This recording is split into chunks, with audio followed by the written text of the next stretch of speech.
नमस्कार साथियों आज की इस वीडियो में हम आरपीएफ कांस्टेबल एग्जाम 2025 के सिलेबस को देखते हुए महत्वपूर्ण जीके जीएस और करंट अफेयर्स के प्रश्नों को देखने वाले हैं। जी हाँ, जीके जीएस और करंट अफेयर्स के प्रश्नों को आज के इस वीडियो में हम देखेंगे। आपका एग्जाम चल रहा है, एग्जाम के पैटर्न को देखते हुए उसी के आधार पर महत्वपूर्ण इंपॉर्टेंट प्रश्नों को तैयार किया गया है जो कि आपके बहुत काम आएंगे।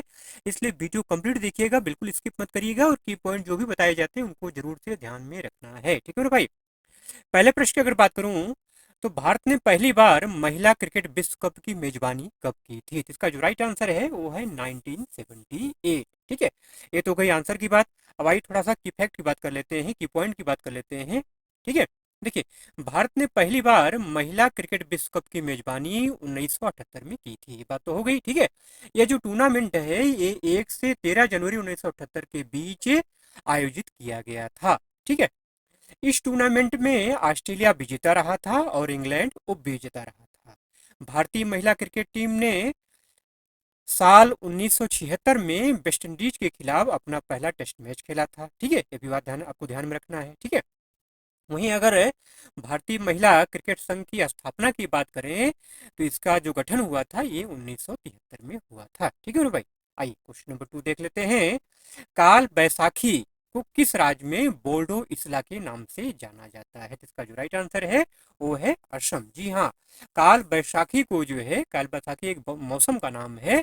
काल बैसाखी को असम में जो है बोर्डो इस्ला के नाम से जाना जाता है। ठीक है, ठीक, आइए थोड़ा इसके बारे में डिटेल बात कर लेते हैं। ठीक है, ये जो शब्द है बोर्डो इस्ला, ये बोडो शब्द है। ठीक है, बोडो शब्द जो है बारदोई सिखला से लिया गया है, जिसमें बार का मतलब होता है हवा, बोई का मतलब पानी और सिखला का मतलब होता है लड़की। यह जो त्योहार है प्रकृति, हवा और बारिश की देवी का प्रतिनिधित्व करता है। यह असमिया महीने बोहाग या बैसागु की शुरुआत का प्रतीक भी है। ठीक है, अगला प्रश्न है कि मालगुडी डेज किसकी रचना है? मालगुडी डेज एक किताब का नाम है, ये किसकी रचना है पूछा जा रहा है। जिसका राइट आंसर है आर के नारायण। जी हाँ, मालगुडी डेज जो है ये आर के नारायण की रचना है। ठीक है, अंग्रेजी साहित्य के भारतीय लेखक नारायण द्वारा लिखित ये क्या है? कहानी संग्रह है। अगला प्रश्न है कि समवर्ती सूची किस देश के संविधान से लिया गया है? आसान सा क्वेश्चन है, इसका राइट आंसर है ऑस्ट्रेलिया। ठीक है, समवर्ती सूची का विचार ऑस्ट्रेलिया के संविधान से लिया गया है और इसे भारत के संविधान में लागू किया गया है। भारत के संविधान में समवर्ती सूची के नियम के अनुसार केंद्र और राज्य सरकारों को नियम और विनियम बनाने का अधिकार है। ठीक है, अच्छा और बात करें और जो चीजें बाहर से ली गई हैं। ठीक है, भारतीय संविधान में संसदीय पद्धति की धारणा इंग्लैंड के शासन से लिया गया है। ठीक है, भारतीय संविधान में दक्षिण अफ्रीका के संविधान से संविधान के संशोधन की प्रक्रिया को लिया गया है। ठीक है, भारतीय संविधान में समानता, स्वतंत्रता, बंधुत्व के विचारों को फ्रांस के संविधान से लिया गया है। ठीक है भाई, तो ये चीजें आपको ध्यान में रखनी है। अगला प्रश्न है कि ग्लोबल हंगर इंडेक्स 2023 में श्रीलंका किस स्थान पर था? आपसे 2023 2024 से करंट अफेयर्स पूछे जा रहे हैं, तो इसका जो राइट आंसर है वो है 60। ठीक है, ग्लोबल हंगर इंडेक्स 2023 में जो है श्रीलंका किस स्थान पर था? 60 स्थान पर था, 60वें स्थान पर था। ठीक है मेरे भाई, ग्लोबल हंगर इंडेक्स जिसको जीएचआई बोलते हैं 2023 में श्रीलंका 60वें स्थान पर था। वहीं अगर भारत की बात करें तो भारत 125 देशों में 111वें स्थान पर था। पड़ोसी देशों की अगर बात करें तो पाकिस्तान जो है 102वें स्थान पे था। ठीक है, बांग्लादेश 81वें स्थान पे था। नेपाल जो है आपका किस स्थान पे था? नेपाल था 69 पर, 69वें स्थान पर नेपाल था। ठीक है मेरे भाई, चलिए क्वेश्चन नंबर 6। लोकसभा में कितने प्रतिशत सदस्य मंत्री बन सकते हैं? तो इसका जो राइट आंसर है वो है 15%। लोकसभा में 15% जो है मंत्री बन सकते हैं। जीतते तो बहुत सारे हैं लेकिन सभी लोगों को मंत्री पद नहीं मिलता है। संविधान के 91 संशोधन के मुताबिक लोकसभा के कुल सदस्यों में से 15% को ही, 15% को ही क्या है? मंत्री पद दिया जाता है, मंत्रिमंडल में शामिल किया जाता है। मंत्री पद नहीं, मंत्रिमंडल में शामिल किया जा सकता है। ठीक है, अगला प्रश्न है कि फ्लैट वर्म की कौन सी कोशिकाएं उत्सर्जन में मदद करती हैं? तो इसका राइट आंसर है फ्लेम शेल। साइंस का क्वेश्चन है, फ्लैट वर्म की कौन सी कोशिकाएं उत्सर्जन में मदद करती हैं? Flame cell. ठीक है, फ्लैट वर्म में उत्सर्जन में फ्लेम कोशिकाएं मदद करती हैं। अगर कहीं आपको फ्लेम दिया है तो भी सही है, और ठीक है, इसके अलावा कुछ अगर बगल शब्द जुड़ा हुआ है तो भी सही है। ठीक है, फ्लेम कोशिकाएं फ्लैट वर्म की एक विशेष उत्सर्जक कोशिकाएं होती हैं। ये गुर्दे की तरह काम करती हैं और अपशिष्ट पदार्थों को उसके शरीर से बाहर निकालती हैं। ठीक है मेरे भाई, अगला प्रश्न है कि दांडी मार्च का नेतृत्व किसने किया था? जिसका राइट आंसर है वो है मोहनदास करमचंद गांधी। ठीक है, या महात्मा गांधी, जिसको आप नमक मार्च, दांडी मार्च या नमक सत्याग्रह भी कहा जाता है। 1930 में मोहनदास करमचंद गांधी के नेतृत्व में भारत में प्रमुख अहिंसक विरोध कार्रवाई थी। ठीक है, नमक मार्च का नेतृत्व महात्मा गांधी ने साबरमती आश्रम से गुजरात के दांडी तक किया था। 24 दिवसीय ये जो मार्च है ये 12 मार्च 1930 से 6 अप्रैल 1930 तक चला था। ठीक है, अगर आपसे पूछ लिया जाए कि दांडी मार्च कितने दिन तक चला था तो 24 दिन इसका राइट आंसर है। ठीक है, महात्मा गांधी के द्वारा कुछ और आंदोलन किए गए, उसके बारे में भी जानना आपको चाहिए। असहयोग आंदोलन है, सबने अवज्ञा आंदोलन है, चंपारण सत्याग्रह है, अहमदाबाद मिल आंदोलन है, खेड़ा सत्याग्रह है। ठीक है, अछूतों के लिए आंदोलन है। ठीक है, तो अगर हम वर्ष की बात करें तो 1917 में चंपारण आंदोलन हुआ था, जो कि महात्मा गांधी का भारत में पहला आंदोलन था। ठीक है, 1918 में खेड़ा आंदोलन दूसरा आंदोलन है ये। 1919 में खिलाफत आंदोलन, 1920 में असहयोग आंदोलन, 1942 में भारत छोड़ो आंदोलन और सबने अवज्ञा आंदोलन। ठीक है मेरे भाई, अगला प्रश्न है कि केलुचरण महापात्रा का संबंध किस नृत्य से है? तो इसका राइट आंसर है वो है ओडिसी। ठीक है, केलुचरण महापात्रा की अगर बात की जाए डिटेल में जो है तो ओडिसी नृत्य में उनके महत्वपूर्ण योगदान के लिए उनको संगीत नाटक अकादमी जो कि 1966 में मिला था उसके सहित कई पुरस्कार दिए गए, जैसे पद्मश्री 1974 में दिया गया, पद्म भूषण जो है उनको 1988 में दिया गया, पद्म विभूषण 2000 में दिया गया। ठीक है, मध्य प्रदेश सरकार द्वारा कालिदास सम्मान से सम्मानित किया गया। ठीक है, और उन्हें सम्मानित करने के लिए सन 1995 में गुरु केलीचरण महापात्र पुरस्कार की स्थापना की गई। गुरु केलुचरण महापात्र जो पुरस्कार है ये वार्षिक पुरस्कार है जो कला के क्षेत्र में दिया जाता है। ठीक है, अगला प्रश्न है कि म्यूनिक डायमंड लीग 2023 में नीरज चोपड़ा ने कौन सा पदक प्राप्त किया था? इसका राइट आंसर है रजत पदक, मतलब सिल्वर मेडल। ठीक है, भारतीय star javelin thrower Neeraj Chopra को म्यूनिक डायमंड लीग में सिल्वर मेडल के साथ संतोष करना पड़ा था। ठीक है, अगला प्रश्न है कि खेलो इंडिया यूनिवर्सिटी गेम्स 2024 की पदक तालिका में कौन सा विश्वविद्यालय पहले नंबर पर रहा? ठीक है, जिसका जो राइट आंसर है वो है चंडीगढ़ यूनिवर्सिटी। ठीक है, चंडीगढ़ यूनिवर्सिटी कुल आपका 71 पदक के साथ, जिसमें कि 32 स्वर्ण, 18 रजत और 21 कांस्य के साथ पहले नंबर पर रहा। दूसरे नंबर पे लवली प्रोफेशनल यूनिवर्सिटी रहा, जिसमें कि 42 पदक जीते, जिसमें कि 20 स्वर्ण, 14 रजत, 8 कांस्य। तीसरे नंबर पे गुरु नानक देव यूनिवर्सिटी, जो कि कुल 51 पदक उसने पाए, जिसमें 12 स्वर्ण, 20 रजत और 19 कांस्य थे। पंजाब यूनिवर्सिटी का नंबर उसके बाद आता है, जिसने 40 पदक हासिल की, जिसमें कि 12 स्वर्ण, 12 रजत, 16 कांस्य। ठीक है, जैन यूनिवर्सिटी की अगर बात करें तो उसमें 12 स्वर्ण, 7 रजत, 6 कांस्य जीते। ठीक है, ठीक ठीक।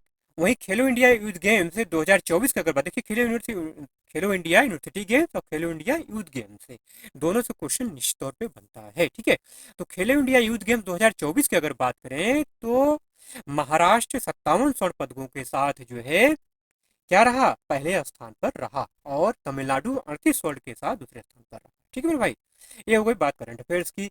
अब बात करते हैं भारत सरकार अधिनियम 1858 के तहत किस वायसराय की नियुक्ति हुई थी? इसका जो राइट आंसर है वो है लॉर्ड कैनिंग। ठीक है, देखिए 1857 से संबंधित क्वेश्चन निश्चित तौर बन रहे हैं। 1857 का जो विद्रोह हुआ था उसी के बाद आपका भारत सरकार अधिनियम 1858 आया है। ठीक है, जिससे भारत में ब्रिटिश राज का शासन शुरू हुआ। ठीक है, ईस्ट इंडिया कंपनी का शासन की समाप्ति हुई है। तो ये यहाँ से क्वेश्चन लगातार बन रहा है, इस पे आगे पीछे घुमा करके जो है आपको विशेष तौर पे ध्यान देना है। तो भारत सरकार अधिनियम 1858 के तहत लॉर्ड कैनिंग भारत के पहले वायसराय बने थे। वे जो है 1858 से लेकर 1862 तक वायसराय रहे। उन्होंने भारत में कलकत्ता, मद्रास और बॉम्बे में 3 आधुनिक विश्वविद्यालयों की स्थापना की थी। उन्होंने हड़प नीति को वापस ले लिया था। ठीक है, उसके पहले जो ईस्ट इंडिया कंपनी थी उसने हड़प नीति लागू की थी ना, तो उसको जो है डॉक्ट्राइन ऑफ लैप्स उसको उन्होंने वापस ले लिया। ठीक है, उन्होंने इंपीरियल सिविल सेवा परीक्षा की शुरुआत की थी। ठीक है, तो कुछ महत्वपूर्ण कार्य थे लॉर्ड कैनिंग के द्वारा। अगला प्रश्न है कि भारत निर्वाचन आयोग कैसा निकाय है? तो इसका राइट आंसर है वो है संवैधानिक निकाय। भारत निर्वाचन आयोग एक स्वायत्त संवैधानिक प्राधिकरण है, ठीक है, जो भारत में संघ एवं राज्य निर्वाचन प्रक्रियाओं के संचालन के लिए उत्तरदायी है। अगला प्रश्न है कि संविधान का अनुच्छेद 165 है किससे संबंधित है? इसका राइट आंसर है राज्य के महाधिवक्ता, राज्य के महाधिवक्ता, ठीक है। यह अनुच्छेद संविधान के भाग 6 में शामिल है। भारतीय संविधान के अनुच्छेद 165 के मुताबिक राज्यपाल किसी ऐसे व्यक्ति को राज्य का महाधिवक्ता नियुक्त करता है जो उच्च न्यायालय का न्यायाधीश बनने के योग्य हो। महाधिवक्ता राज्य का सर्वोच्च विधि अधिकारी होता है। कई बार क्वेश्चन पूछा जाता है कि महाधिवक्ता कौन होता है? महाधिवक्ता राज्य का सर्वोच्च विधि अधिकारी होता है, ठीक है। अगला प्रश्न है कि कौन सा अनुच्छेद मानव तस्करी और जबरन श्रम पर रोक लगाता है? तो इसका राइट आंसर है अनुच्छेद 23, ठीक है। यह अनुच्छेद संविधान के भाग 3 में शामिल है, ठीक है। अगला प्रश्न है कि 1857 विद्रोह के नायक मंगल पांडे का संबंध किस छावनी से था? इसका राइट आंसर है वो है बैरकपुर छावनी। जी हाँ, ध्यान रखना है 1857 से संबंधित क्वेश्चन ये आपको चाहे मेरठ हो, चाहे कानपुर हो, चाहे बंगाल हो, ठीक है, हर जगह से क्वेश्चन बनेगा, उसको आपको ध्यान में रखना है। 1857 के विद्रोह के नायक मंगल पांडे पश्चिम बंगाल के बैरकपुर छावनी से थे, ठीक है। वे बंगाल नेटिव इन्फेंट्री की 34वीं रेजिमेंट के सिपाही थे। अगला प्रश्न है कि पहली बार अर्जुन अवार्ड कितने लोगों को दिया गया था? इसका राइट आंसर है 20 लोगों को। पहली बार जो है अर्जुन अवार्ड 20 लोगों को दिया गया था, ठीक है। यह पुरस्कार युवा और खेल मंत्रालय के द्वारा दिया जाता है। अर्जुन पुरस्कार भारत का दूसरा सबसे बड़ा खेल सम्मान है। इस प्रकार से सम्मानित होने वाले खिलाड़ी को अर्जुन की कांस्य प्रतिभा, 15 लाख रुपए का नगद पुरस्कार और 1 साल दिया जाता है, ठीक है। अर्जुन पुरस्कार पाने वाली पहली महिला थी मीना शाह। उन्होंने 1962 में बैडमिंटन में पुरस्कार जीता था। क्रिकेट की बात करें तो क्रिकेट में अर्जुन पुरस्कार पाने वाले पहले खिलाड़ी सलीम दुरानी थे। उन्हें 1961 में पुरस्कार मिला था। कुश्ती की अगर बात करें तो कुश्ती में अर्जुन पुरस्कार पाने वाले पहले खिलाड़ी उदय चंद थे। उन्हें 1961 में पुरस्कार ये मिला था। शतरंज की अगर बात करें तो शतरंज में जो है मैनुअल आर्शन थे जो है, जिन्हें 1961 में पुरस्कार मिला था, मैनुअल आरोन, ठीक। अगला प्रश्न है कि फुटबॉल मैच की अवधि कितनी होती है? इसका जो राइट आंसर है वो है 90 मिनट। जी हाँ, फुटबॉल मैच की अवधि कितनी होती है? 90 मिनट होती है, ठीक है। फुटबॉल मैच की अवधि कुल 90 मिनट की होती है। इसमें 45 मिनट के 2 हाफ होते हैं। दोनों हाफ के बीच 15 मिनट का क्या होता है? ब्रेक होता है, ठीक है। अगला प्रश्न है कि चंद्रयान 3 कब लॉन्च किया गया था? तो इसका जो राइट आंसर है वो है 2023। 2023 में मून मिशन भारत के द्वारा चंद्रयान 3 लॉन्च किया गया था। चंद्रयान 3 का प्रक्षेपण सतीश धवन अंतरिक्ष केंद्र श्रीहरिकोटा से 14 जुलाई 2023 शुक्रवार को भारतीय समय अनुसार दोपहर 2:30 बजे के आसपास किया गया था। यह यान चंद्रमा के दक्षिणी ध्रुव के पास की सतह पर 23 अगस्त 2023 को भारतीय समय अनुसार शाम 6:04 के आसपास सफलतापूर्वक उतरा था। इस मिशन में लैंडर विक्रम और लैंडर और रोवर प्रज्ञान शामिल थे, ठीक है। लैंडर विक्रम और मतलब लैंडर कौन था? विक्रम था। और रोवर कौन था? प्रज्ञान था। यहाँ से भी क्वेश्चन निश्चित तौर पे बनते हैं, ठीक है। चंद्रयान 3 का विक्रम लैंडर और प्रज्ञान रोवर 23 अगस्त 2023 को चंद्रमा के दक्षिण ध्रुव पर उतरे थे, ठीक है। प्रज्ञान रोवर ने चांद पर ऑक्सीजन, सल्फर, एल्यूमिनियम, कैल्शियम, ठीक है, लौह, क्रोमियम, टाइटेनियम, मैग्नीज और सिलिकॉन की मौजूदगी का पता लगाया था, ठीक है। उस समय इसरो के अध्यक्ष कौन थे? Doctor S Somnath. मतलब डॉक्टर एस सोमनाथ के नेतृत्व में चंद्रयान 3 सफलतापूर्वक लॉन्च हुआ था। अगला प्रश्न है कि किस प्रधानमंत्री के कार्यकाल में शिक्षा का अधिकार लागू किया गया था?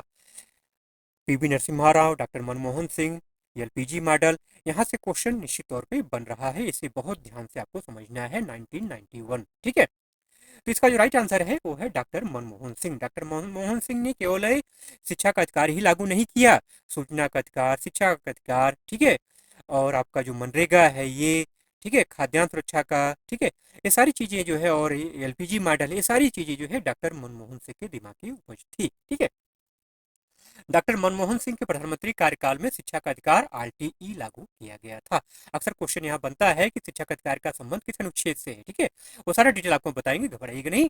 यह नियम जो है 4 अगस्त 2009 को संसद में पास हुआ था और 1 अप्रैल 2010 को लागू हुआ था। ठीक है, यह अधिनियम संविधान के अनुच्छेद 21 के तहत बना था। इस अधिनियम के जरिए 6 से 14 साल के बच्चों को मुफ्त और अनिवार्य शिक्षा का अधिकार मिला था।